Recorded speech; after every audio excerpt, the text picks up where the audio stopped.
what has been your best time riding a motorcycle? If you could say, this is, it's when I met my wife, or it's, I took my lad on the, that one. Well, what I mean, or I was riding off into the sunset, or was when I, had a crash that time and I survived, whatever.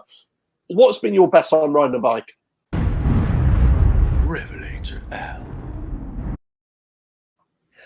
Well, I mean, if we can define bike in the broader scheme of things, I have to say, and anybody out there who knows what I'm talking about will know what I'm talking about.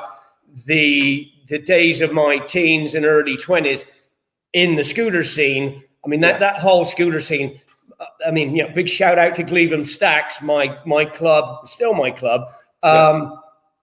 Those guys are still, however many years it is, 40 years on, still riding the same scooters, still going on the same rallies, still drinking the same 12 pints of beer on a Saturday night. Yeah, we had the best time, not necessarily the riding experience of the riding, but the camaraderie and the weekends away and the getting drowned before you even got out of the village because it always bloody rains in England. Yeah. We had the best time. I mean, I had lots of lovely experiences over here. I mean, if I could turn this thing round, you could see Mulholland Highway out of my window. Yeah. And I mean, anybody who knows anything about California, Mulholland Highway is one of the most beautiful riding roads in certainly in Southern California. So I live in some of the nicest riding territory out here. And, I've done the Sturgis ride and a lot of beautiful stuff. And to go back to the whole discovery thing, one of the nice things about those biker builds-offs were, we got days to ride through some amazing scenery and, making good buddies with other builders that, you'd never met before. You might not like their bikes, and, I was a shit when I first got into this. I don't know if I'm allowed to say that on your TV channel, but, I was an arrogant bugger. Well, I still am, but, I hated everybody because I hated their bikes. But every one of these guys that I met in the flesh, they were all super nice blokes. Now they're all my friends. But back in the day, I thought they were all the Antichrist because their bikes were so bloody ugly. But, Arlen Ness, lovely bloke, what I mean? Lovely bloke. So those were some really good times as well. So I've had a lot of them. I'm getting up there, you know what I mean? So hard to pin it down to one good experience. Yeah. Sure. I mean, let's just sort of expand on that a little bit. When you sort of met these other builders, or do you still keep in touch with any of the other builders from that era that you did shows with, let's say, or do you even sort of hang out with other bike builders, custom bike builders? Is it kind of like a little, oh look, it's Friday night, it's custom bike builder night down at the local Nag's Head, There you go.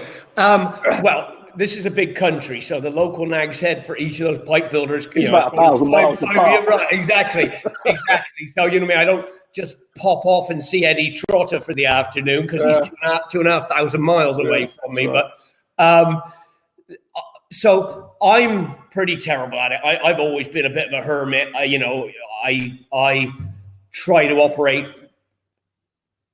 I don't know if I try to, but I do operate very sort of insularly. I don't really care about the industry. I don't care what anybody else is doing. I don't care what's in. I don't care what's right. I don't care what's wrong. I just do what I feel like doing, and it barely pays the bills, but I'm still here. So I don't, but I do, but we created a really good bond during those 3 or 4 discovery, gravy train years. And it was an absolutely unique time when you think about it. I mean, guys whittling these custom bikes, they should never be on TV. We should never be famous. We shouldn't be making, hundreds of thousands of dollars a year. But for a few years there, our 15 minutes of fame was 2 or 3 years long, and we really had a good run at it, and it was fantastic. You know what I mean? And we got treated well. We got VIP, this, that, and the other, fine hotels. So we all would meet up at every rally because somebody was paying for us all to fly in there and what have you. Sure.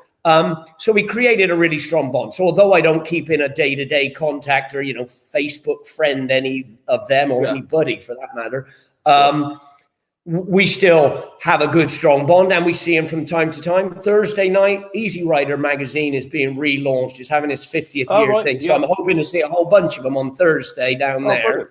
House of Machines we have down in downtown LA, which is cool, hip hangout, bike base, live music venue. So that's on Thursday. So I'll see a few, but there aren't too many that are that close. Roland's down the road, but he's, too big for me these days. I can't afford to run in his circles. But good guys, all of them. They were all pretty much to a T, good guys. RevelatorAlf.